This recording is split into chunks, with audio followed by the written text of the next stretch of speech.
Pues bienvenidos a la caja de música, bienvenido Coque, por cuarta vez ya a conversar con nosotros.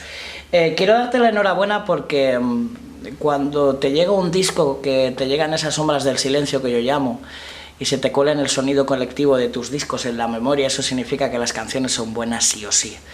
Has conseguido que haya frases como sueña, que no estamos siempre tristes, que se hayan clavado ya para siempre en mi memoria, pero has conseguido hacer un disco diferente, diferenciador, y que ha devuelto ese Coque de ahora que tanto nos resulta atractivo. Bienvenido, ¿cómo estás? Bien, de momento bien. Oye, ¿hay nervio, responsabilidad, emoción? ¿Qué hay después de dar a la luz un trabajo tan bonito como este? Mucho orgullo, la verdad es que yo creo que es de los discos que más orgulloso estoy de todos los que he hecho, porque me propuse un reto que es salir un poco de la zona de confort que habíamos encontrado, una zona de confort maravillosa y que daba para hacer 800 discos maravillosos más. Con ese tándem con mi hermano, haciendo los arreglos de cuerdas y de vientos, esa cosa sinfónica del Último Hombre en la Tierra y de Revolución, pero me propuse salir de esa zona de confort y de ese sonido que ha sido el que me ha devuelto a conectar a lo grande con el público y salir de la comodidad y sobre todo experimentar todo lo que yo sea capaz de experimentar y arriesgar y disfrutar, ¿no? Y ser creativos en el disco y no tener un control absoluto de todo lo que está pasando en el disco, sino sujetar los caballos y dejar que las cosas ocurran. Creo que lo he conseguido, es de las grabaciones que mejor me lo he pasado en mi vida, yo creo que la que más.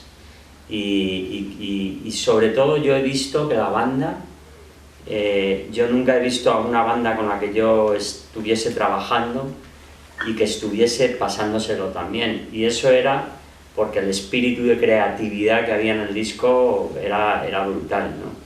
Y de eso estoy muy orgulloso. Oye, hablando de creatividad, ¿cuánto de distancia tienen estas canciones? Es decir, hablas de cosas distintas, de hacer cosas distintas. ¿También el tiempo, también el hacerlo con calma, le da ese ingrediente para poder ser diferente, para poder investigar, salir de la zona de confort? ¿Te refieres cuánta distancia hay entre ellas de composición? Incluso de distancia, es decir, quedan compuestas y luego vuelves a ella para terminarlas. No mucha, no mucha. Son canciones bastante nuevas. En casi todos los discos yo creo que se rescatan canciones de hace muchos años y tal. Yo creo que este disco, todas las canciones se han compuesto y yo creo que eso se nota.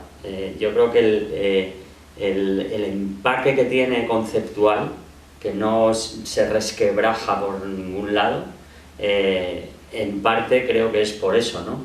Porque han sido compuestas las 10 canciones en un tiempo relativamente reciente, año y medio, 2 años como mucho, ¿no? Hacía 4, hoy no me he dado cuenta, que no me había parado a pensarlo, hacía 4 que no hacía un disco nuevo, el último fue Revolución. Cierto. Pilló una pandemia por medio y yo creo que eso nos retrasó a todos los planes de todo, y hacía 4 que no hacía un disco nuevo, y yo creo que son canciones todas resultados de bocetos de los últimos 2 años, o sea que tienen todas una unidad temporal bastante potente, ¿no? Oye, ya que has hecho ese discurso temporal desde la época de la pandemia, he hablado con muchos compañeros tuyos de profesión y alguno me contaba algo que a mí particularmente me ponía los pelos de punta, que cuando de repente tienes un disco en el que crees que ya lo tienes hecho, te levantas una mañana y dices, no, coges el disco y lo mandas a la papelera de reciclaje. La música de verdad puede llegar a doler tanto para que una mañana te levantes y digas, no, esto no es lo que ahora mismo yo siento, empezamos de cero.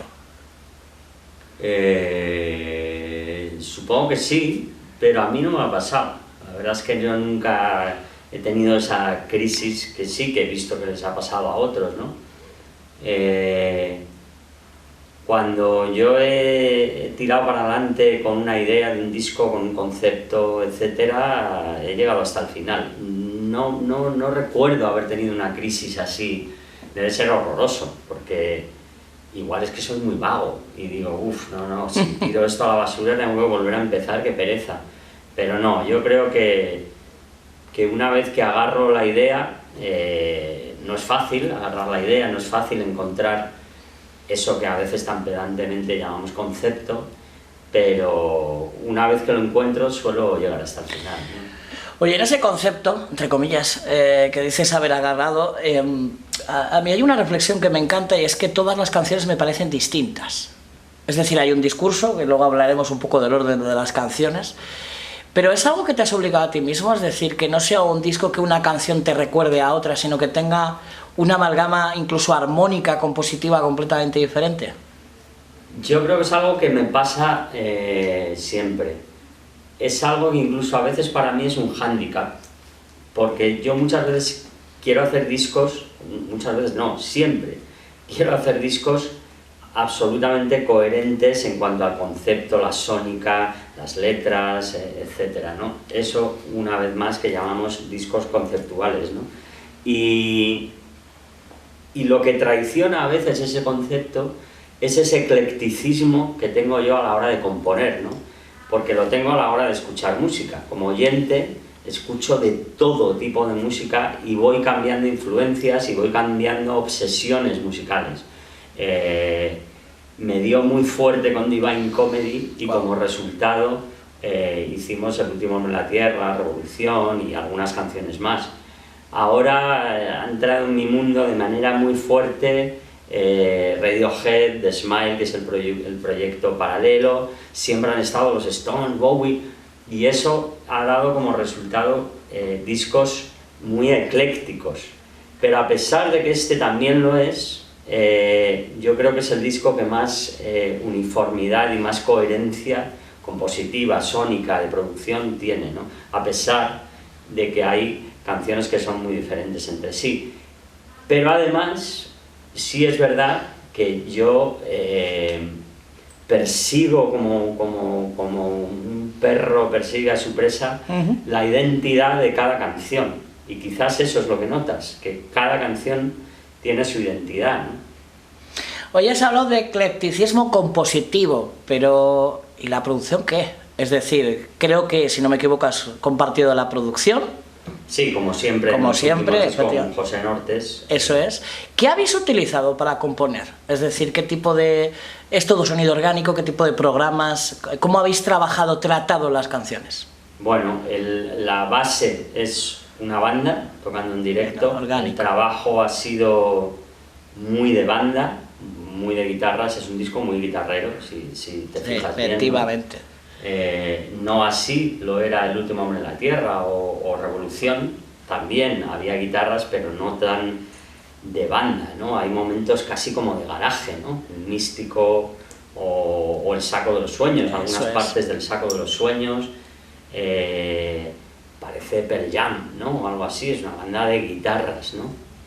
Y se nota mucho, tiene mucha importancia incluso con la voz. Sí, no, totalmente. Era la idea más de base. Yo quería partir de una base orgánica y de banda, pero luego que introdujésemos capas sónicas que le diesen al disco profundidad, dimensión y paisaje, ¿no? Profundidad de campo. Creo que Amable Rodríguez ha sido fundamental en esa profundidad que tiene con todos esos efectos que él ha metido, que te los tendrá que explicar bien él, porque él coge ahí sus pedales, yo no sé exactamente qué es lo que hace, yo le voy diciendo sí, por ahí, no, sí, pero no sé lo que hace. Y luego la mezcla que ha hecho José Nortes, donde no nos hemos metido en muchos líos, algún loop ha habido, alguna cosa electrónica ha habido, pero es casi todo orgánico, casi todo tocado, pero con la intención de que suene a veces electrónico, ¿no? Entonces esa mezcla es flipante, ¿no? Y la mezcla que ha hecho José es increíble. Es la mejor mezcla que ha hecho un disco mío, sin duda. Oye, claro, yo me rompo muchas veces la cabeza en el hecho de que yo me imagino ese proceso tan simple, tan chiquitito de componer una canción como pueda ser en este caso como Los gatos salvajes, ¿vale? se compone en esa intimidad pequeñita, pero luego tiene ese crecimiento que la llevas hasta el momento de la producción. Es muy difícil equilibrar el nacimiento de una canción con su producción, porque evidentemente tú tienes claro cómo nace desde el principio, pero cuando la metes, como digo yo, no sé si está bien dicho, en laboratorio, la canción a veces puede girarte y no te das cuenta. Sí, totalmente. Buena pregunta, es muy difícil y Tom Waits a ese proceso muchas veces frustrante lo compara con coger agua en un sitio y llevarla hasta otro, ¿no? E intentar, muchas veces el proceso de producir un disco, de lo que se trata es de que se te caiga la menor cantidad de agua posible, ¿no? Pero vamos, muchas veces coges esta cantidad de agua y cuando llegas ahí te queda esta, ¿no? Porque en el proceso de ir, de pasar de una canción de un tío en la soledad, además de su casa, como bien dices, con una guitarra, contando algo para él importantísimo, a luego compartirlo con unos músicos, procesarlo, grabarlo, que salga por unos baffles, muchas veces no. Yo creo que producir, en el fondo, consiste en que se pierda la menor cantidad de esencia posible de la canción, ¿no? Y se vuelve, y se tiene tendencia a volver a esa esencia. ¿Tú eres de los que guardas las notas de audio, las que te aparece una melodía? No. ¿De repente te entra un ataque de nostalgia y quieres escucharlas o no? No, soy muy desastre porque no soy nada... O sea, sí me gustaría el hecho de escucharlo, pero no soy organizado para guardar ese tipo de cosas. Y cuando las guardo se me olvida dónde las he guardado y tal. Seguro que tengo en varios ordenadores carpetas por ahí con maquetas, pero ni me acuerdo de cuál era el nombre de la carpeta y para poder encontrarlo, ¿no? Soy muy poco archivador para eso y es una putada. Sería bonito volver a eso. Oye, ahí me voy a permitir contigo... Pero vamos, está ¿no? por ahí David Bonilla, nuestro director artístico de aquí de Warner, es todo lo contrario que yo, es decir, lo guarda todo, lo etiqueta, lo conserva, sabe dónde lo ha guardado. Y por ejemplo, cuando hicimos El astronauta gigante, que había un montón de rarezas y cosas de este tipo que mencionas, pues él las tenía todas. Entonces, y me encanta oírlas, pero no soy muy nostálgico, no. Yo lo he hecho y guardo los discos de milagro, ¿no? Y de vez en cuando los oigo. Incluso como están en internet, ¿sí? Pues tampoco me preocupo ya mucho por guardarlos. Soy bastante poco coleccionista. Qué bueno. Oye, y cuando esto se acaba, terminas de hacer el disco, ya está, ¿tú eres de los que le gusta, como yo llamo, la prueba del algodón del coche? ¿Te gusta meter el máster final y decir, venga, conduzcamos y dejémonos llevar? Depende del coche que tenga en el momento. Obvio. Y de la escucha que tenga ese coche, porque hay veces que la escucha del coche no es buena, ¿no? Pero si tengo una buena escucha, vamos, de hecho no mis discos, sino que donde yo más disfruto escuchando música es conduciendo, ¿no? Es en el coche. A pesar de que no es el medio más adecuado, porque hay un ruido que te cagas, ¿no? Cuando vas por la carretera, la música se mezcla, pero yo disfruto muchísimo escuchando la música en el coche. Oye, en esta conversación me he permitido una mínima licencia, que es que cuando se presenta este tipo de proyectos siempre le ofrezco al artista que me elija una canción al azar y me la explique. Pero yo tengo un pequeño amor con Baila en la oscuridad, la cual creo que debería ir la segunda canción después de Bailo con los muertos, no sé por qué, me lo pide el cuerpo, para que me la explicaras, pero no me la explicaras en dónde la compusiste, sino musicalmente. Tipo de acordes, cambios melódicos, no sé, te he dicho Baila en la oscuridad, si me quieres elegir otra, obviamente me la eliges, pero musicalmente. Sí, bueno, musicalmente. ¿Por qué? Musicalmente, de hecho es la primera que compuse, yo creo, de este disco, y marcó un poco la línea experimental y de diferentes estructuras, diferentes armonías a las que yo estoy acostumbrado. Son acordes que no suelo hacer yo, de hecho busqué posiciones inventadas para generar otro tipo de melodías, no puse los acordes que yo sé poner, sino que cambié los dedos a acordes al azar para generar otro tipo de armonía, ¿no? como te he dicho antes, la influencia de Smile y por contagio de Radiohead ha sido muy muy fuerte, o sea, ha estado presente en los últimos años Radiohead a muerte, y me atraía ese mundo hipnótico, y entonces Baila en la oscuridad es un primer ejercicio de buscar otras posiciones armónicas en la guitarra para generar otro tipo de canción. Otra atmósfera, ¿no? Que es lo que tiene el disco. Otra atmósfera y otro sonido, ¿no? Y que eso además te lleva a otra melodía y a otra letra, ¿no? Y además te lleva al final a otro tipo de disco, ¿no? Y Baila en la oscuridad es la primera que yo compuse, con esa intención además, ¿no? Recuerdo perfectamente en mi casa de ahora, por eso sé que el disco está recientemente compuesto, que no son canciones sacadas del baúl de los recuerdos, sino que son todo canciones compuestas en los dos últimos años. Y recuerdo perfectamente estar solo en el salón, mis hijos y mi mujer durmiendo, y yo con la guitarra despacito investigando esos acordes y grabándolos y luego tiempo después escuchándolos, ¿no? Y además es una canción que yo no quise llevar terminada al local, sino que hicimos una sesión de ensayos en las que yo les llevé a los músicos 2 o 3 bocetos para que las desarrollásemos juntos, y Baila en la oscuridad fue una de ellas. Por eso está elegida así. Es un disco para directo. Evidentemente la gira ya está, porque hablábamos de guitarras y esas guitarras están latentes, es el corazón, no es tan importante hasta con la propia voz.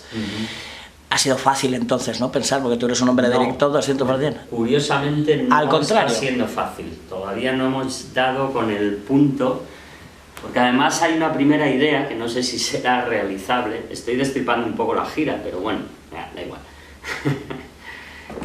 Hay una primera idea, yo tengo un empeño en hacer el disco entero, es decir, empezar el show con Bailo con los muertos y hacer el disco tal cual en su orden y hacerlo hasta, pero tiene mucho más trampa y es mucho más complejo de lo que yo pensaba. El disco tiene muchas capas armónicas, mucho clima, muchas capas sonoras, y reproducir eso en directo sin que sea aburrido a veces o sin que se quede vacío, el disco no está vacío, el disco está lleno, pero claro, somos 5 músicos en directo, no podemos desdoblarnos, ¿no? Entonces tiene su truco en algunas canciones, en otras funcionan perfectamente, ¿no? Místico, Volverá, como Los gatos salvajes. ¿Y el dragón? ¿Y el dragón? El dragón... Es peleona, ¿no? La coda es jodida, porque ahí hay mucho recording, hay algún loop, entonces toda esa coda como medio electrónica, hipnótica, eso es jodido. Toda la primera parte es fácil, y Baila en la oscuridad funciona que te cagas. Baila extremo. Pero bla bla bla, Bailo con los muertos, y alguna más, el final de Como la mañana, o sea, son muy jodidas, muy traicioneras de llevar en directo. Oye, voy a cogerte una puerta que me has abierto para ya ir enfocándola hacia el final. Hablabas cuando hablábamos de Baile en la oscuridad, de ese momento de soledad, de silencio. Hay una obsesión que yo tengo con todos los músicos, los que os dedicáis a componer y crear canciones, universos sonoros, sobre el silencio. Cuando te metes en un ciclo compositivo como este, cuando estás pensando 24/7 en buscar ese hueco, ese momento de inspiración, ¿es fácil luego hacer off y pensar en otra cosa o no? No, pero a mí no me preocupa, le preocupa a la gente que vive conmigo, porque no estoy ahí la mayor parte del tiempo, ¿no? O sea, yo muchas veces, sobre todo cuando estoy en el proceso de un disco, estoy así, ¿no? Mi mujer se ríe de mí porque muchas veces estoy como... porque estoy como componiendo inconscientemente trozos de canciones, ¿no? Sí, efectivamente, especialmente cuando estás en el proceso de componer un disco, estás en ese mundo 24 horas al día. Por eso la analogía con un embarazo y con un parto y tal es tan acertada, porque es tal cual, ¿no? Oye, claro, hemos hablado de Baile en la oscuridad. En este mismo sofá hablaba con otro miembro de esta casa sobre el tema de la canción perfecta, ¿no? Y él me describía que esa canción no existe como tal, que es como un gran puzzle donde rodean todas las canciones que vas componiendo alguna vez y ese conjunto es esa canción perfecta. Tengo la sensación de que aunque estemos muertos, esa canción central podría ser Baile en la oscuridad y que sea lo que rodean el resto de canciones, esa idea que tú querías atrapar. Puede ser, si lo es para ti, lo puede ser, pero a lo mejor para otro es otra, ¿no? José Nortes, por ejemplo, dice que Como los gatos salvajes es lo mejor que hemos hecho jamás. La segunda opción. Bailo con los muertos, hay muchísima gente, aunque estemos muertos, el primer single, mi mujer se puso a llorar la primera vez que la escuchó y durante un tiempo ha sido como la bandera del disco, quién sabe, eso ya es el proceso personal y lo que le pasa a cada uno cuando... Pero bueno, sí que es verdad que Baila en la oscuridad es el gen, ¿no? Un poco el camino, ¿no? Oye, hemos hablado en esta conversación de creatividad, de tiempo, de experimentar, y yo de repente me estaba yendo a una frase que yo tengo mía, que creo que es que vivimos en una época de fast food musical donde el single del viernes ya no es el de la semana siguiente porque hay que pensar en dentro de 2 días. ¿Crees que estamos viviendo una especie de tiempo en lo que hay un exceso de fugacidad a la hora del consumo musical? Sí, es evidente, es evidente. Es evidente y nos afecta a todos, no lo afecta solo a la gente joven. Yo creo que a nosotros, a todos los que tenemos un móvil y estamos viendo cosas así rápidamente, nos está afectando a nuestra capacidad de concentración y a nuestra capacidad de relajación, ¿no? Acordaos cuando nos sentábamos delante de una película y quedábamos hipnotizados y nos metíamos en ese mundo. De eso habla Volverá también, ¿no? Exacto. De haber perdido esa inocencia, ¿no? Lo que te podía hacer sentir sentarte en una sala de cine y ver una película, y ahora estamos ahí, estamos viendo una serie, estamos pensando en otra cosa, ¿no? Sí, es evidente. ¿A dónde nos va a llevar? Pues al fin del mundo, seguramente. Oye, ¿y las IAs dónde crees que nos van a llevar? Las IAs, las inteligencias artificiales. Las IAs, hostia, eso acojona bastante, sí. La verdad, eso a mí se ha pasado un poco, la fiebre. No, la fiebre, claro, es tan reciente que no sé si... Pero me acuerdo cuando apareció la noticia que oí un par de gente en la radio diciendo, hostia, cuidado con esto, y de repente acojonaba, ¿no? Pero saber dónde nos va a llevar eso es complicado. Mira, en ese hilo de noticias, yo encontré una noticia de un profesor que estaba utilizando las IAs para buscar sonidos de instrumentos que ya no existen.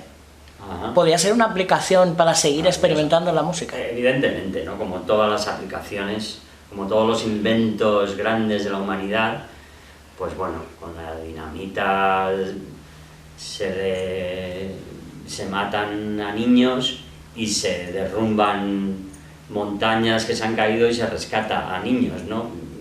En fin, con las ruedas, pues bueno, pues seguramente con la inteligencia artificial se harán cosas terroríficas y se harán cosas maravillosas. Oye, te voy a hacer un gesto antes de pasar rápido. Oye, ¿tú con TikTok qué tal le llevas? Pues ahí está, estoy como un abuelo, en plan de, mira, yo esto no lo entiendo y tal, pero hostia, es verdad que en cuanto empiezas a meterle caña a TikTok, empiezan a crecer los seguidores de menos edad, que es algo que tenemos ganas, ¿no? Yo tengo ganas de ver en mis conciertos a gente joven, ¿no? Hay un salto ahí. Yo en mis conciertos veo gente de cierta edad ya y cada vez más niños, que los llevan sus padres, evidentemente, ¿no? Nos faltan los del medio que son los que me darán de comer dentro de unos años, ¿no? Porque los otros igual ya no van a conciertos o algunos se mueren, ¿no? Pero bromas aparte,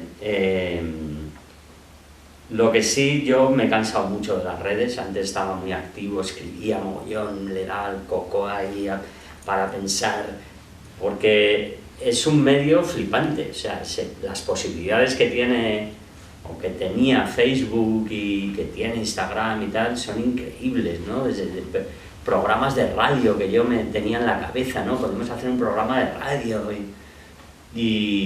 pero me he cansado y ahora escribo de vez en cuando y lo demás, bueno, pues es informativo.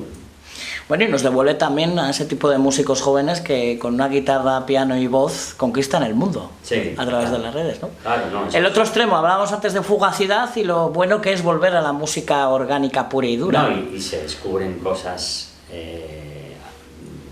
no solo cosas nuevas, sino cosas, que sé, o sea, Keith Richards en un vídeo del año 83 improvisando con Eric Clapton en su casa de Jamaica.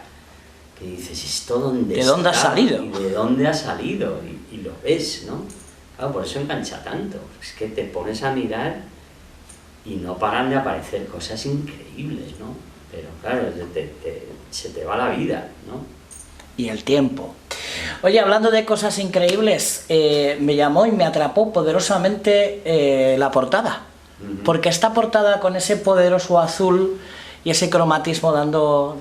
Bueno, pues eso ha sido un regalo que ha caído del cielo y es que Alex Olmedo, que es el que ha dirigido los coros, es íntimo amigo de un artista, diseñador gráfico maravilloso que se llama Robertson, que es muy fan de lo que yo hago y que cuando se enteró de que Alex iba a grabar los coros le dijo, dile a Coque que le haga una portada gratis.